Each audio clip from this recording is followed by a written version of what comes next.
जजमान सावधान, आपको साथ नहीं दे रहा है आपका गुरु। क्या आपकी पत्नी का नाम क से होता है शुरू?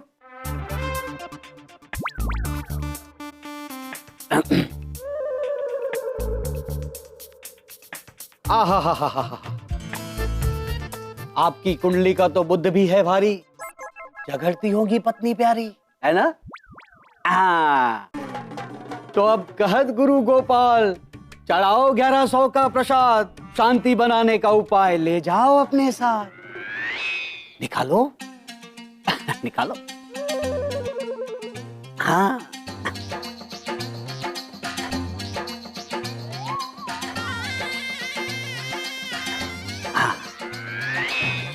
हर हर गंगे, हर हर गंगे।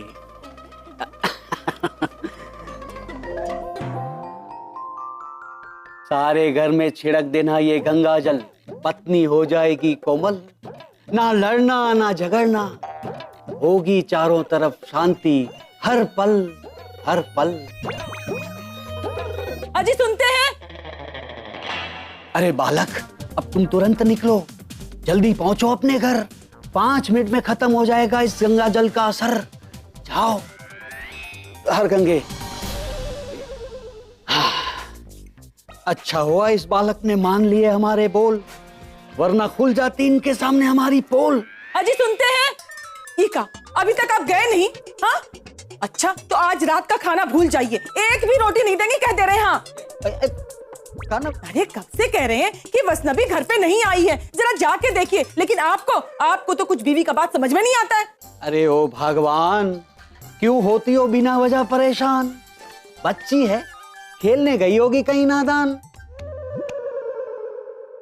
अजी हम कह रहे हैं वो खेलने नहीं गई है, अरे वो तो हमारे साथ मार्केट गई थी, पता नहीं कहाँ चली गई। अब तक तो आ जानी चाहिए थी, हमका तो कुछ समझ में नहीं आ रहा है। आज ग्रहों में जंग छिड़ी है, हर चांदनी चांदनी से भिड़ी है। आज वो होगा जो आज से पहले कभी नहीं हुआ, बिना आग के निकलेगा धुआं। ये लीजिए बाबूजी आपकी चाय। वाह बेटा। ओए माँ,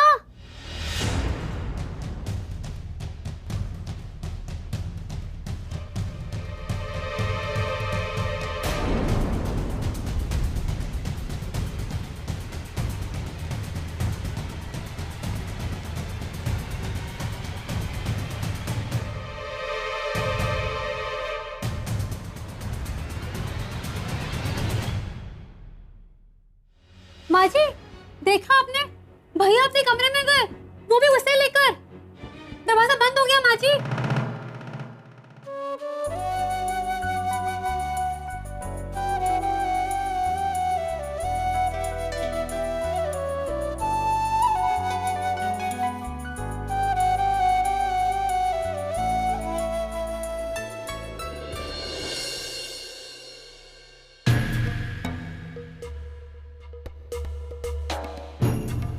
तेरा ई घर से कौन नाता है का? हाँ, फिर ये किसको उठा के ले आया?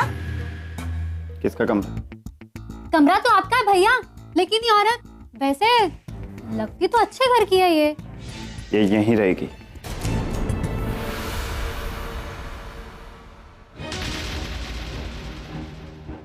वैसे ये औरत है कौन? इसे यहाँ काहे लाए हैं? ऐसे कैसे किसी अनजान लड़की को घर में लाके रख सकते हैं?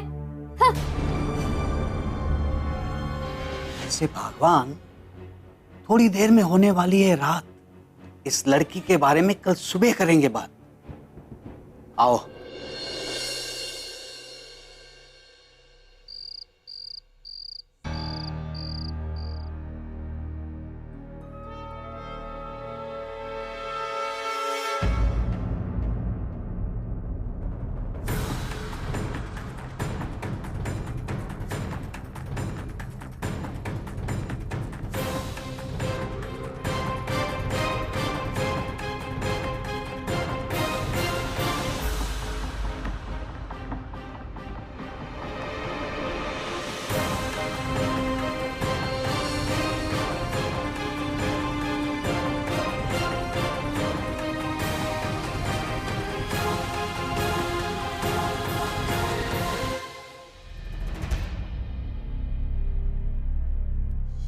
ये आपका घर है?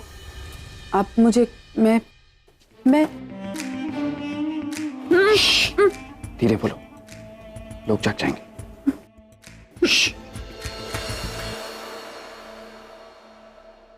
तुम हमें बाहर बेहोश मिली थी, बेटी ने जिद की इसलिए उठा कर लाए। डरो मत, कोनो गलत इरादा नहीं है हमारा। बेहोश हो गई थी तुम्हें होश में लाने के लिए हम डॉक्टर के पास ले गए, चेकअप करवाया, तब पता चला कि तुम पेट से हो। वहीं छोड़कर आ रहे थे तुमको, लेकिन हमारी जो बिटिया है ना, बहुत जिद्दी है, अपने बाप पर गई है, किसी की नहीं सुनती, तो बस ले आए तुम्हें यहां पर। Thank you so much. सुनो, इतनी रात को अकेली कहां जाओगी? इस वक्त बाहर सिर्फ गुंडे मवाली मिलेंगे, पकड़कर नोच खाएंगे तुम्हें।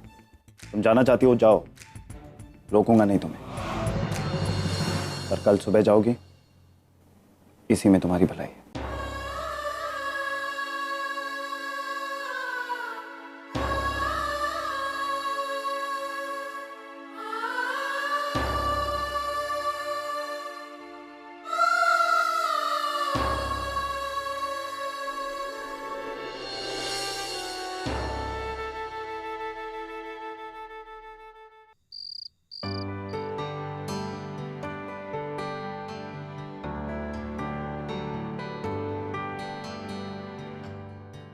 लोग आपको सुख हरता दुख हरता कहते हैं ना, लेकिन ना तो आपने कभी हमें सुख दिया है और ना ही हमसे कभी हमारा दुख हरा है। हर कदम पर परीक्षा ली है आपने। बचपन में ही हमसे हमारी आई छीन, और बाबा, उनका तो होना ना होना बराबर। बचपन किन हालातों में, गरीबी में काटा हमने। एक छोटी सी उम्र में जब मुझे अपना बचपन जीना था, मैं काम करने लगा। वो तो ताई थी जिसने थोड़ा बहुत पढ़ा लिखा दिया, वरना बन्नू, सोनू, प्रणव, मैं, हमने तो फिर भी अपना बचपन देखा। मगर ताई, उसने क्या बिगाड़ा था तेरा, जो इतनी छोटी सी उम्र में उसको इतनी सारी जिम्मेदारियां दे दी? उससे उसका सारा बचपन छीन लिया तूने। क्या क्या नहीं किया उसने हमको हमारी जिंदगी अच्छी बनाने के लिए। यहां तक एक पागल से शादी कर ली।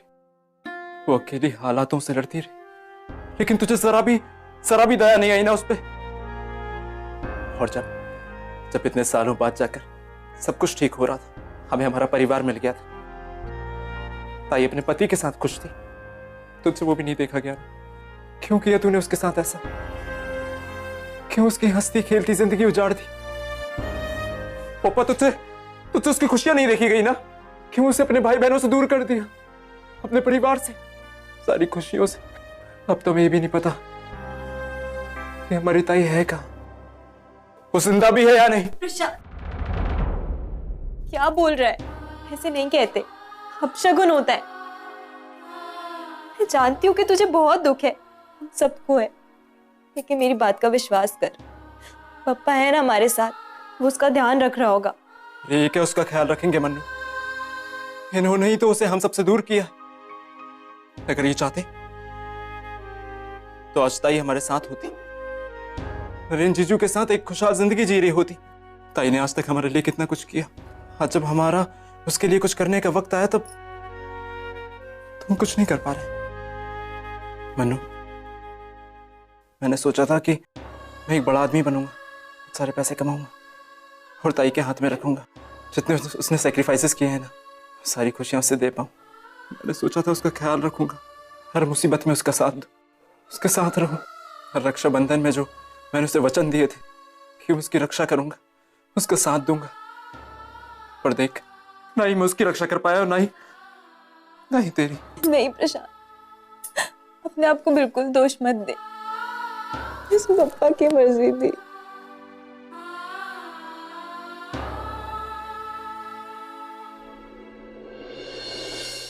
अरे प्रशांत, अब रोने से क्या फायदा? पहले से ही अपने बहन को काबू में रखे होते तो आज ये नौबत ही नहीं आती। वैसे वो कुछ पता चला उसका? कहाँ है वो आजकल? अरे होगी किसी अपने आशिक के साथ। अरे तू भी क्या यार बकवास सवाल करता है? चल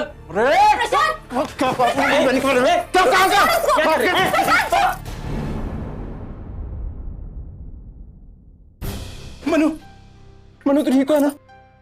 मैं ठीक हूँ। लगी तो नहीं तुझे? मैं ठीक हूँ प्रशांत, तू इधर आ, तू मेरी बात सुन। मुझसे आज तू वादा कर पप्पा के सामने कि चाहे कुछ भी हो जाए तू कभी किसी से मारपीट नहीं करेगा।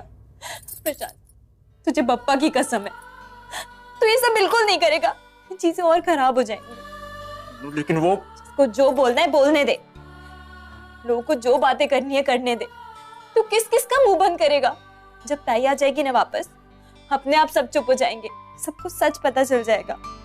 तब तक तू किसी से नहीं उलझेगा, समझा तू? वादा कर मुझसे प्रशांत, इस सबको और खराब नहीं होने देंगे हम।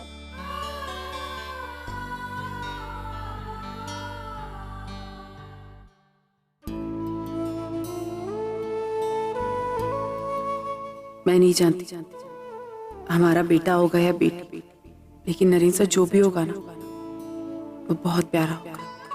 बस मुझे इतना पता है कि वो हमारा अंश होगा। वो बिल्कुल इस बच्चे की तरह होगा। कुछ क्वालिटीज आपकी होंगी तो कुछ मेरी, कुछ बुराई आपकी होंगी तो कुछ बुराई मेरी, लेकिन वो होगा बिल्कुल हमारी तरह। मैं यहाँ दिन रात हमारे आने वाले बच्चे के बारे में सोचती रहती हूँ नरेंद्र सर। वो कैसा होगा, कैसा दिखेगा, वो कैसे चलेगा, कैसे खाएगा, कैसे रोएगा, क्या बोले, कैसे कैसे सपने देख रही हूँ। लेकिन आपको तो पता भी नहीं है कि ये बच्चा आपका है।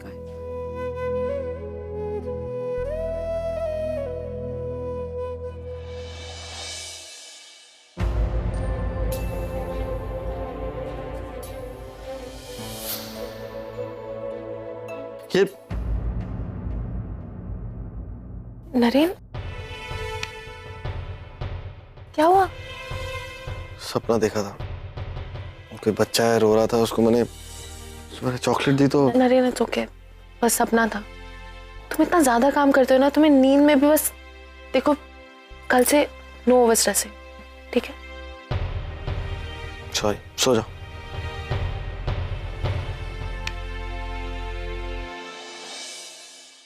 कुछ तो बहुत बने हुए उस लड़की को भी लाए हैं और बता भी नहीं रहे हैं कि वो लड़की कौन है, कहाँ से आई है और यहाँ वो लायक आए हैं। ये देखो, बस पूरा दिन खेलते रहते हैं और खाते रहते हैं, अपने आप को राजा कोच समझते हैं। खाना भी इनको बाहर लाके दो। अरे जब घर के बाहर ही खाना पीना है तो घर में नाटक कर क्यों रहे हैं? जाते कि नहीं घर छोड़कर?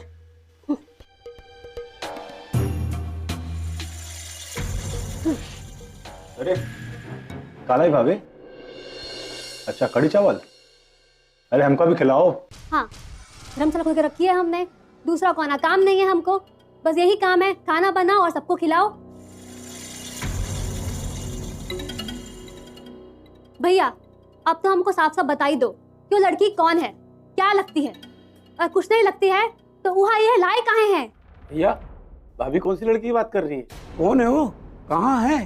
तुम लोग को भी नहीं बताया है का? ये तो हद हो गई भैया, आप तो बता ही दो। वैसे भी ऐसे मुर्गा छुपाने से सूरज उगना बंद नहीं हो जाता। एक दिन तो पूरे मोहल्ले को मालूम पड़ ही जाएगा कि आप एक लड़की को लाकर रखे हैं। उस दिन तो बरोब जमा रहे थे कि इस घर में हमारा भी हक है, बस हक की बात याद आती है, जिम्मेदारियां नहीं। कभी फूटी कौड़ी भी लाके दिए, बस मुफ्त की रोटी तोड़ते रहते हो। खाना ले जाइए। लो अब हो गए नखरे शुरू। हम बाहर से खाना खा कर आए। हाँ भाभी, वो हम लोग कल्लू की दुकान से छोले भटूरे खा के आए थे। हार तो देखो, छोले भटूरे खाकर आए हैं और हम यहाँ दाल पानी पीकर दिन काट रहे हैं। किस्मत ही फूटी है हमारी तो। खाना कमरे के बाहर रख दीजिएगा, उसे भूख लगेगी रात को तो खा लेगी। क्या कहा? खाना उस लड़की के कमरे के बाहर रखे? हाँ। का? अब उस महारानी की सेवा भी करनी पड़ेगी हमें? हाँ। और हाँ, खाना कमरे के बाहर ही रखना।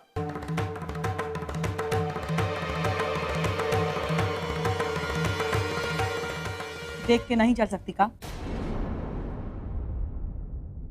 क्या हुआ, रणविजय खाना नहीं खाया? नहीं।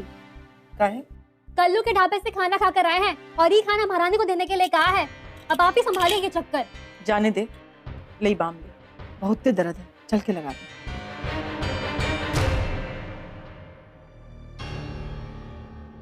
ले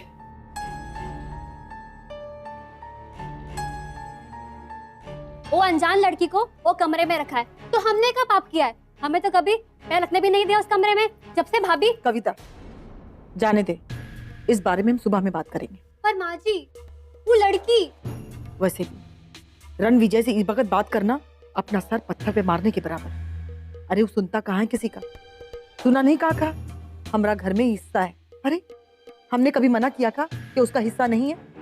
लेकिन इस तरह से खैर जाने दे, रात बहुत हो गई, तू जाके सो जा।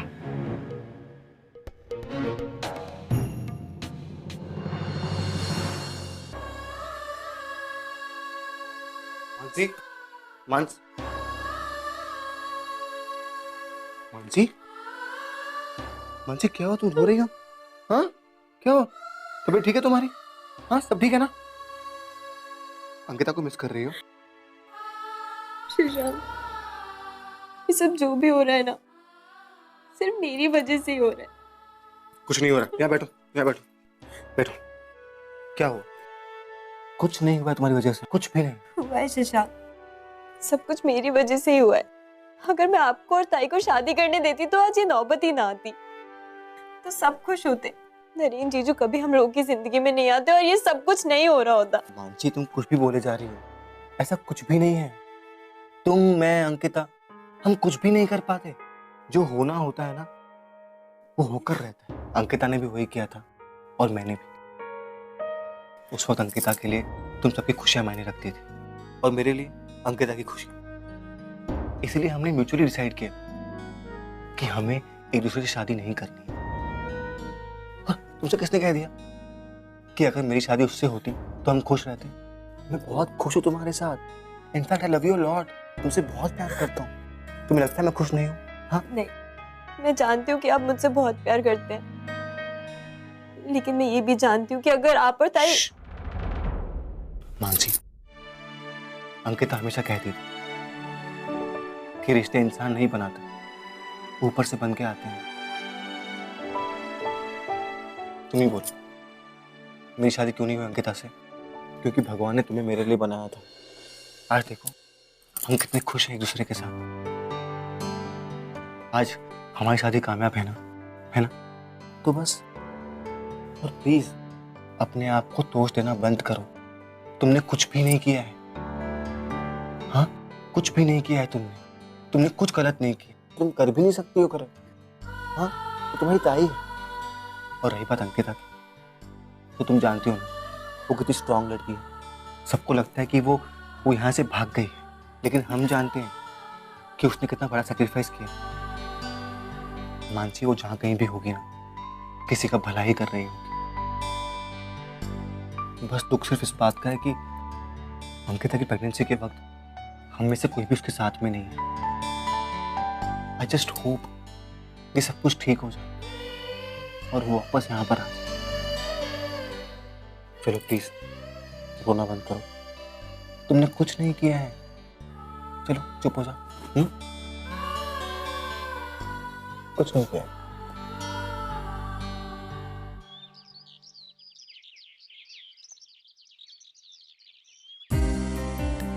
Good morning. Good morning. Breakfast? अरे आना, ये क्या है, घर पे सर्वेंट्स नहीं है क्या? तो तुमने सर्वेंट से शादी की है क्या? एक मिनट, अरे तुम ये सब काम क्यों कर रही हो मुझे बताओ।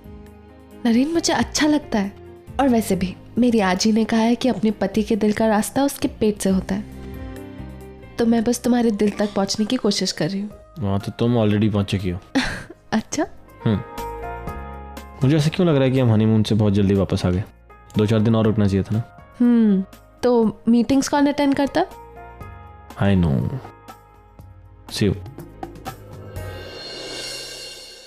आना, तुमने सिंदूर नहीं लगाया? वो मैं ब्रेकफास्ट के बाद लगाने वाली थी। मॉम के सामने से मत जाना। वैसे भी कहते हैं कि सिंदूर एक सुहागन की निशानी होती है। मैं ऐसा करता हूँ, मैं लगा देता हूँ। कहते हैं सिंदूर में वो शक्ति होती है जो हर सुहागन को बुरी चीजों से बचाती है।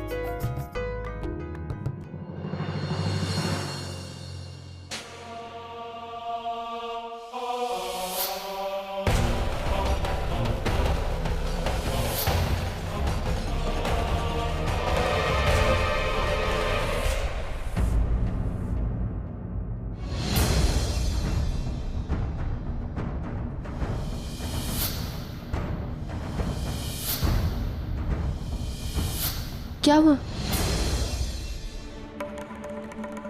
कुछ नहीं, मुझे ऐसा लगा जैसे यहाँ कोई और है। क्या? क्या? हाँ ना, मुझे ऐसा लग रहा है जैसे यहाँ पे कोई और भी है। तुम्हारी तबीयत ठीक है? या आई एम फाइन, पर ऐसा लग रहा है जैसे यहाँ पे कोई है। यहाँ तुम्हारे और मेरे अलावा और कोई भी नहीं है, बस तुम और मैं, और कोई भी नहीं। चलो अब जल्दी से सिंदूर लगा दो, लेट हो रहा है।